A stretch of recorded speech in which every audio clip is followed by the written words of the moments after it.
shrill ring of Vivian's phone interrupted her peaceful afternoon. Thomas had left for his business trip just hours ago, and she was looking forward to a quiet week of self-care. When her mother-in-law's name flashed across the screen, Vivian hesitated. Their relationship had always been cordial but distant. Jessica had never fully embraced her as the woman who had taken her precious son. "Hello, Jessica," Vivian answered with practiced cheerfulness. "Vivian, dear." The voice on the other end was barely above a whisper, trembling and fragile. "I hate to bother you, but I've fallen terribly ill. The doctor says—" A fit of coughing interrupted her words. "The doctor says I need someone to watch over me for a few days." Vivian's heart sank, but she immediately felt guilty for her reluctance. "Oh no, what happened? Is it serious?" "They're not sure yet. Tests. More tests." Jessica's voice wavered. "I wouldn't ask, but Thomas is away, and I have no one else to turn to." Another pitiful cough. "Please, Vivian, I know we haven't always been close, but I need help." Vivian glanced at her planner. A week of yoga classes, coffee with friends, and catching up on her favorite shows, all vanishing before her eyes. But this could be the opportunity she'd been waiting for. Thomas had always hoped they would become closer, and helping Jessica in her time of need might finally bridge that gap. "Of course I'll come," Vivian said, pushing down her reservations. "I can take the afternoon train and be there by evening." "You're an angel," Jessica whispered, her relief palpable. "I don't know what I'd do without you." The train journey to the quiet suburban neighborhood where Jessica lived took 3 hours. As the landscape changed from urban bustle to rolling hills and picturesque houses, Vivian's mind raced with conflicting emotions. She'd packed enough clothes for a week, her laptop to continue her freelance work, and even brought Jessica's favorite tea. Thomas had once mentioned she loved chamomile with honey. Halfway through the journey, Vivian struck up a conversation with an elderly woman sitting across from her. "And I'm going to stay with my mother-in-law for a while," she explained, trying to sound upbeat. "She's been feeling under the weather." The woman's expression shifted subtly. "And who might that be, dear?" "Jessica. Jessica, who lives on Maple Street. She's been there for years." The woman's face tightened, her eyes darting away. "Oh, I see. Well, good luck with that." Before Vivian could ask what she meant, the woman had buried herself in her magazine. Strange, but perhaps she had misheard. At the next stop, a middle-aged man took the vacant seat beside Vivian. When she mentioned Jessica again during their small talk, his reaction was eerily similar, a flash of recognition, followed by a quick change of subject. "You know Jessica?" Vivian pressed. "Everyone knows Jessica," he muttered, not meeting her eyes. "Good luck is all I can say." He hesitated, then sighed, lowering his voice. "Jessica. Oh, she's quite the character. Let's just say people don't stay in her life for long." By the time the train pulled into the station, an uneasy feeling had settled in Vivian's stomach. 3 different people, 3 similar reactions. What did they know that she didn't? The taxi dropped her off in front of a pristine Victorian house with immaculately trimmed hedges. Despite Jessica's supposed illness, the garden looked freshly tended. Taking a deep breath, Vivian rang the doorbell, preparing herself to care for a bedridden woman. The door swung open, and Vivian nearly dropped her suitcase. Jessica stood before her, spine straight as a rod, hair perfectly coiffed, makeup flawless. She wore an elegant blouse and tailored pants that showed no sign of a woman who had been confined to bed. There wasn't a hint of illness in her sharp eyes or the firm set of her mouth. "Oh, you're finally here," Jessica said, her voice strong and clear, nothing like the fragile whisper from the phone call. Without offering a hug or even a handshake, she turned and walked inside, expecting Vivian to follow. "I hope the trip wasn't too tedious." Before Vivian could even stammer a response, Jessica thrust a neatly folded apron and a handwritten list into her hands. "Since you're here, you might as well help me with a few things," she said coolly. "The guest room is upstairs to the left. I've put fresh towels in the bathroom. Dinner's at 6 sharp. I thought you could prepare something." The list should keep you busy until then. Vivian stood frozen in the entryway, staring at the list of chores in her hands. Where was the sick woman who had called her in desperation just hours ago? Where was the gratitude, the warmth, the basic courtesy of a proper welcome? A chill ran down her spine as realization dawned. The warnings on the train, the perfect house, Jessica's immaculate appearance, something wasn't right. But she was here now, and Thomas would be devastated if she left his mother alone after promising to help. "I'll just get settled then," Vivian said weakly. Jessica's smile didn't reach her eyes. "Excellent. We're going to have such a lovely time together, you and I." The words hung in the air like a threat as the front door closed behind Vivian with a definitive click. Last edited 4 minutes ago. The sun had barely peeked over the horizon when Vivian's alarm jolted her awake. After a restless night in the uncomfortably pristine guest room, she was determined to start the day on a positive note. Perhaps yesterday had been a misunderstanding. Maybe Jessica was simply particular about first impressions. Tiptoeing downstairs in her robe, Vivian entered the kitchen, hoping to surprise her mother-in-law with a hearty breakfast. The refrigerator was meticulously organized with ingredients labeled and dated. She quickly gathered eggs, fresh herbs, and Thomas's favorite sourdough bread that Jessica always kept on hand. Vivian spun around. Jessica sat at the dining table in a silk robe, perfectly made up despite the early hour, an empty cup positioned precisely on a coaster before her. There was no newspaper, no book, just Jessica, staring expectantly at Vivian. "Had I known you were an early riser, I would have been down earlier," Vivian said, attempting a cheerful tone. "I was just about to make us breakfast." "How thoughtful," Jessica replied, her voice as cold as the marble countertops. "I take my coffee black with exactly half a teaspoon of sugar. The beans need to be freshly ground." She gestured to an elaborate coffee machine that looked more suited to a high-end cafe than a home kitchen. For the next 45 minutes, Vivian prepared a gourmet breakfast while Jessica watched silently from the table, occasionally checking her manicured nails or adjusting her already perfect hair. When Vivian finally served the eggs Benedict with hollandaise sauce, Jessica took one bite, wrinkled her nose, and pushed the plate away. "The eggs are overcooked, and there's too much lemon in the hollandaise." She sighed dramatically. "Perhaps cooking isn't your strong suit. Thomas always said you were more of a takeout girl." Heat rose to Vivian's cheeks. "I'm actually quite good in the kitchen. Thomas loves my cooking." "Oh, my sweet boy is too kind to tell you otherwise." Jessica dabbed at her lips with a napkin. "You'll need to make something else. I'm famished, and my condition requires proper nutrition."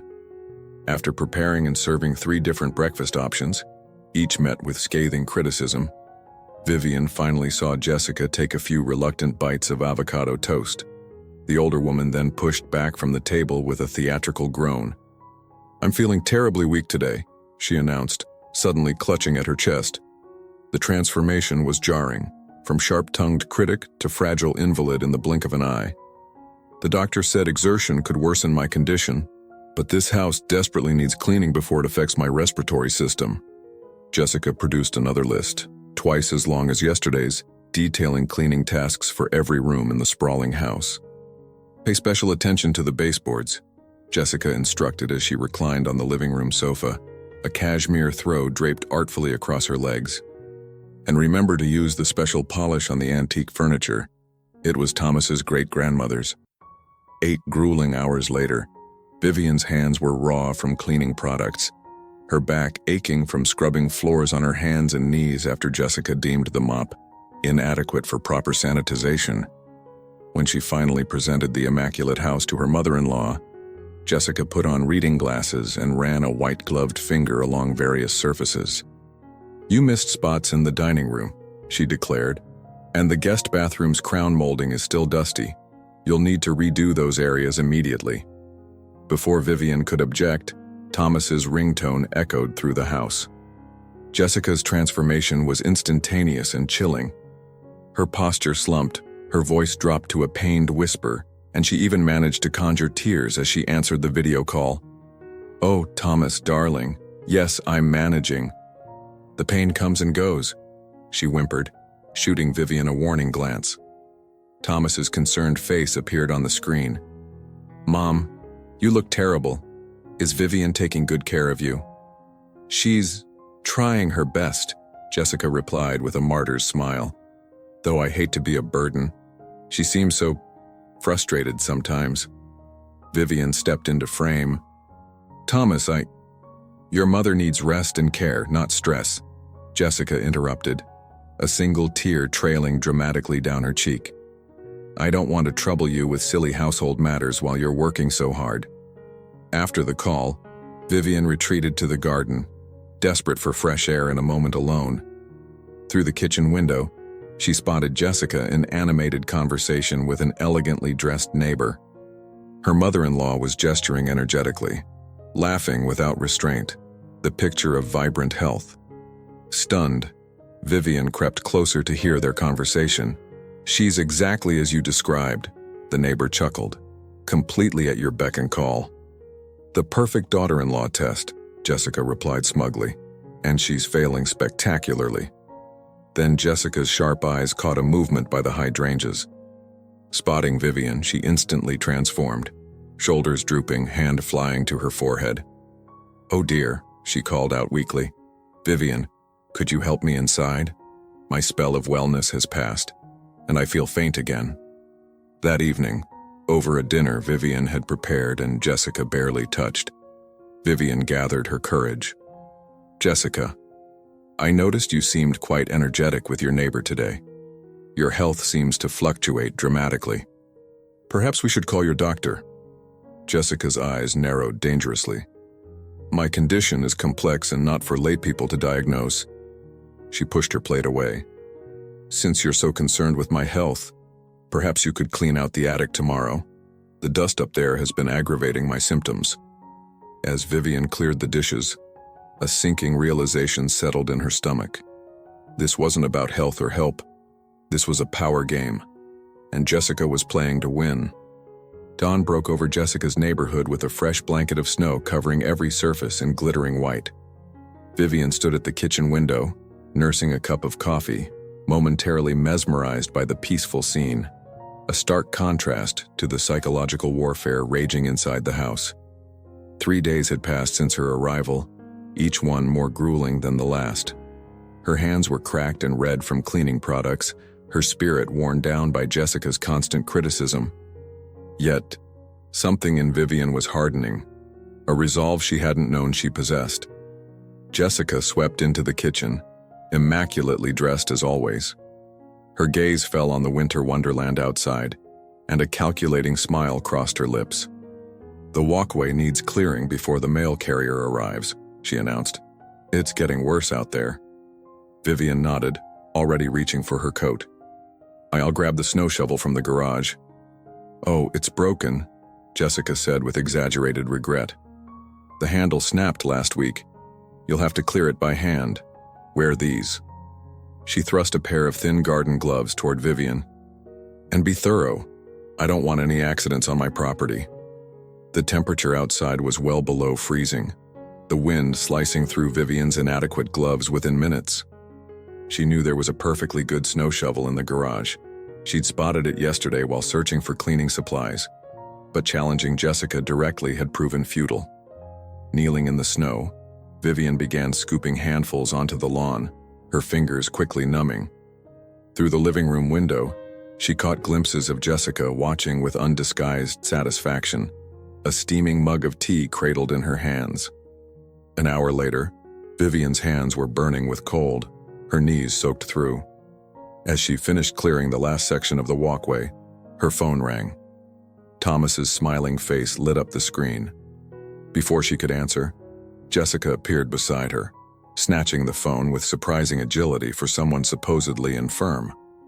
"I'll take that," she said, her voice shifting instantly to a tremulous whisper as she answered. "Hello, darling." Vivian watched in disbelief as Jessica's entire demeanor transformed, shoulders hunched, face contorted in pain, voice breaking with emotion. No, I'm managing," Jessica whimpered into the phone. "Though it's difficult sometimes. Vivian seems so irritated by my needs. Yesterday, she sighed loudly when I asked for a glass of water, and this morning she complained about making breakfast. Vivian's mouth fell open at the blatant lies. She reached for the phone, but Jessica turned away. I know she's trying, but patience doesn't seem to be her virtue. I heard her muttering under her breath. No, I don't want to cause problems between you two. I'm sure she's just not used to caring for someone. When Jessica finally handed over the phone, Thomas's voice was tight with disappointment. Vivian, is everything okay there?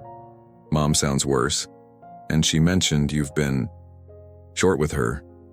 Thomas, that's not true. Look, I know it's not easy, but she's sick and she's my mother. Please try harder, okay?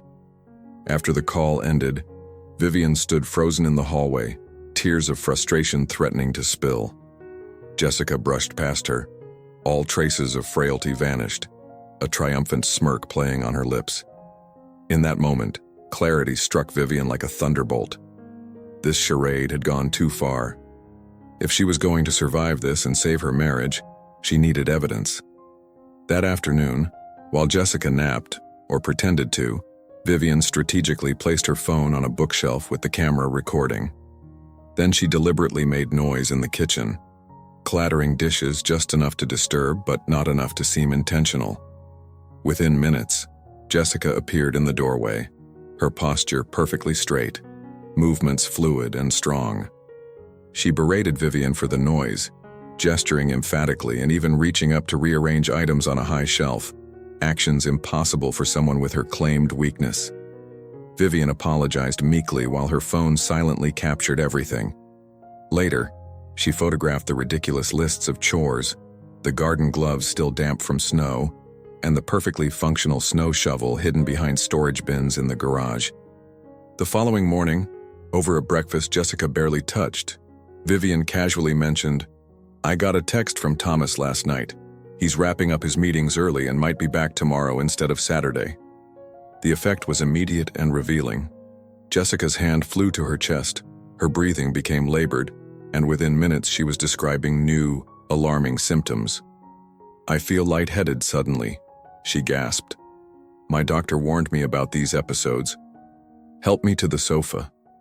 Vivian dutifully assisted her to the living room, arranging pillows and fetching water. Jessica's performance intensified, her breaths coming in dramatic gasps until, with a theatrical moan, she collapsed onto the cushions in a dead faint.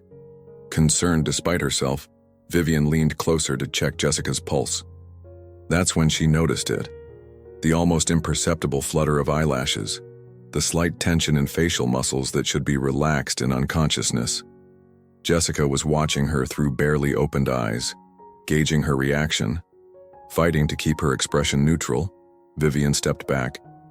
Jessica, can you hear me? Should I call an ambulance? Jessica's eyelids fluttered open, a calculated vulnerability replacing the predatory gaze Vivian had glimpsed seconds before. No, it's passing. Just stay with me, dear. Vivian nodded obediently, but inside, a steely determination had taken root. The mask had slipped, and now she had seen the truth behind it. The real game was just beginning. The following morning, Vivian awoke to the sound of a car door slamming. Peering through the guest room curtains, her heart leapt. Thomas's silver sedan was parked in the driveway, frost still clinging to its windows. He had arrived a full day earlier than even the accelerated timeline she'd mentioned to Jessica. She hurried to dress, heart pounding with anticipation and dread. The moment of truth had arrived sooner than expected, and she wasn't entirely prepared. Voices drifted up from downstairs. Jessica's theatrical sobbing punctuated by Thomas's concerned murmurs. Taking a deep breath, Vivian checked her phone one last time, ensuring all the evidence was organized and ready. Then she descended the stairs, steeling herself for the confrontation to come. The scene in the living room was exactly as she had imagined. Jessica, draped dramatically across the sofa, clutched at Thomas's hand while he knelt beside her, his face tight with worry. Her mother-in-law's transformation was complete, from the tyrannical taskmaster of the past days to a fragile, suffering victim. She barely brings me water when I ask. Jessica whimpered, not noticing Vivian's presence in the doorway. Sometimes I call for help, and she pretends not to hear. I know she resents being here, Thomas. I've tried so hard to connect with her, but that's not true, Vivian said quietly, stepping into the room. Thomas turned, surprised. Jessica's eyes narrowed momentarily before filling with calculated tears. "Oh, Thomas," she cried, throwing herself into her son's arms. "Your poor mother has been so lonely and scared. She treats me with such coldness." Thomas looked between them, confusion etched on his tired face. "Vivian, what's going on? Mom says you've been distant and resentful." Vivian met his gaze steadily. "Before I answer that, I need to show you something." Without hesitation, she pulled out her phone and opened the video gallery. "And this is the truth, Thomas. All of it." Jessica lunged forward. "What are you doing?" "Thomas, she's been spying on me. This is invasion of privacy." But Thomas was already watching the first video. Jessica, supposedly bedridden with weakness, effortlessly rearranging heavy decorative items on a high shelf. Then another clip. Jessica in the garden, laughing and jogging with her neighbor. More evidence followed. Photos of the impossible task lists, the perfectly functional snow shovel Jessica had claimed was broken, the thin garden gloves soaked through from the snow. Thomas's face drained of color. "Mom, what is this? You told me you could barely stand." "She's manipulating those videos," Jessica spat, her fragile demeanor evaporating. "Why can't you see she's trying to come between us?" Vivian played the final video, Jessica's fainting spell from the previous day, the camera clearly capturing her peeking through her lashes to gauge Vivian's reaction. Thomas sat heavily on the ottoman, his shoulders slumped. "But why, Mom? Why would you do this?" For a moment, doubt flickered across his face. Vivian recognized it, the lifetime of conditioning making him want to believe his mother over his own eyes. "She's always been jealous of our relationship," Jessica said quickly, reaching for his hand. "She wants to isolate you from me. These videos prove nothing. I have good days and bad days with my condition. Any doctor will tell you." "Stop." Thomas's voice was quiet but firm. He pulled his hand away from his mother's grasp. "Just stop, Mom." Jessica's expression hardened. "You're going to believe these out-of-context clips over your own mother. After everything I've sacrificed for you? Who was there when you had chickenpox in 3rd grade? Who drove you to every baseball practice? Who manipulated every girlfriend I ever had?" Thomas interrupted, his voice gaining strength. "Who made my college roommate so uncomfortable he moved out? Who criticized every career choice I made until I took the job you wanted me to take?" Vivian watched in stunned silence as 30 years of realization crashed over her husband. "I've spent my entire life making excuses for you," Thomas continued, rising to his feet. "Telling myself you were protective because you loved me. But this isn't love, Mom. This is control." Jessica's face contorted with rage. "How dare you speak to me this way, after all I've done? This woman has poisoned you against me." "Vivian didn't do anything except refuse to be broken by you," Thomas said, his voice breaking. Tears filled his eyes as he looked at his mother. "I love you, Mom. But if you can't respect my wife and my marriage, if you can't change this behavior, then we need to distance ourselves from you." Jessica's strategy shifted instantly. Her hand flew to her chest, her breathing becoming labored. "My heart," she gasped, collapsing back onto the sofa. "My medication in the kitchen cabinet. Quickly." Thomas didn't move.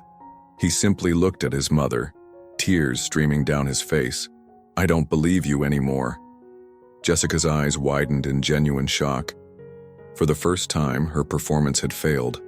Her son was looking at her, really seeing her, perhaps for the first time in his life. "I don't fall for this anymore," Thomas whispered, taking Vivian's hand. "We're leaving now. When you're ready to have an honest relationship, you know how to reach us."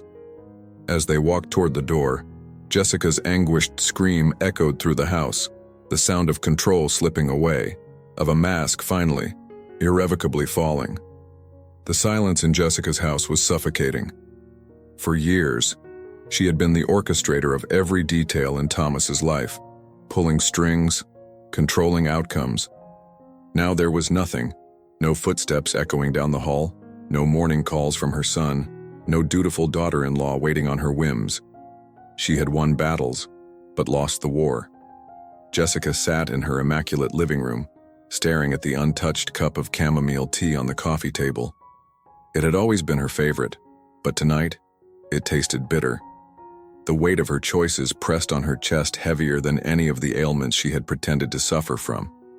She reached for her phone, her only connection to the outside world, and scrolled through old messages from Thomas. "Good morning, Mom. Hope you're feeling okay today. Vivian and I will visit this weekend." Now, her inbox was empty. 3 weeks had passed since Thomas and Vivian walked out of her house. She had expected an apology, had even rehearsed how she would graciously forgive them. But no apology ever came.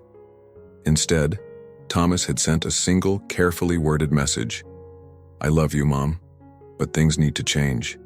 We'll be in touch when we're ready." And just like that, the dynamic had shifted. For the first time, Jessica was not the one in control. The shift in power. At first, she had tried to maintain her pride, telling herself that they would come crawling back, that Thomas couldn't possibly cut her off. But as the days stretched into weeks, then months, Jessica was forced to face a truth she had never considered. Thomas had always loved her, but he had never needed her. Not in the way she had wanted. Meanwhile, Vivian had rediscovered herself in ways she hadn't expected. Free from the suffocating need for Jessica's approval, she flourished. Her work thrived, her marriage strengthened, and for the first time, she felt valued, not for what she could endure, but for who she was. She no longer checked her phone for messages from Jessica. She no longer cared what her mother-in-law thought of her, and that freedom tasted sweeter than any victory. Jessica's last attempt. The night was cold when Jessica finally made the call. She hesitated before dialing, her finger hovering over the screen. For the first time in her life, she wasn't sure what to say. When Thomas finally answered, his voice was steady. "Mom." Jessica swallowed hard. "Thomas, I just wanted to hear your voice." There was a pause. Jessica held her breath. "I'm here, Mom," he finally said. Something in his tone was different. He wasn't angry. He wasn't pleading. He wasn't waiting for her to dictate the terms.